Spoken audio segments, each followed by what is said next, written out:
அஸ்ஸலாமு அலைக்கும். இந்த வீடியோவில் இஸ்லாமியர்கள் தீபாவளி கொண்டாடலாமா அதை பத்தி பார்ப்போம்.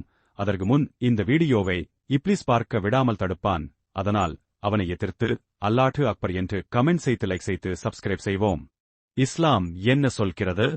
இஸ்லாமில் ஒவ்வொரு முஸ்லிமும் தமது ஈமானையும் அடையாளத்தையும் பாதுகாக்க வேண்டும். அல்லாஹ் கூறுகிறார், நீங்கள் காபிர்களின் வழியை பின்பற்றாதீர்கள். சஹீஹ் ஹதீஸ், திர்மிதி, அபூதாவூத். அதாவது, முஸ்லிம் ஒருவர் முஸ்லிம் அல்லாத மதங்களின் வழக்குகள், சடங்குகள் அல்லது பண்டிகைகளில் கலந்து கொள்ளக்கூடாது, குறிப்பாக அது அவர்களின் மத அடிப்படையில் உருவான பண்டிகையாக இருந்தால். தீபாவளி பற்றி. தீபாவளி என்பது இந்து மதபூர்வமான பண்டிகை.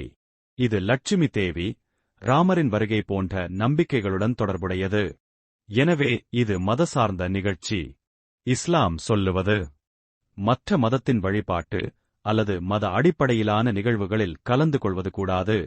அதாவது, தீபாவளியை கொண்டாடுவது அல்லது அதில் கலந்து கொள்வது, பொங்கல், தீபம் ஏற்றல், பூஜை போன்றவை இஸ்லாமுக்கு ஒப்பந்தமற்ற செயல். ஆனால் மரியாதை பற்றி. இஸ்லாம் மற்ற மதத்தினரை அவமதிக்காதே என்று சொல்கிறது. அதாவது, அவர்கள் கொண்டாடும்போது மரியாதையாக இருப்பது, வாழ்த்துவது தவிர்த்தல், ஆனால் சண்டையிடாமே.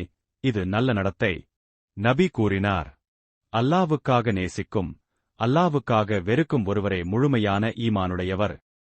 முடிவாக, முஸ்லிம் ஒருவர் தீபாவளி போன்ற மத பண்டிகைகளை கொண்டாடக்கூடாது. ஆனால் அந்த மக்களை மரியாதையுடன், அமைதியாக நடத்த வேண்டும்.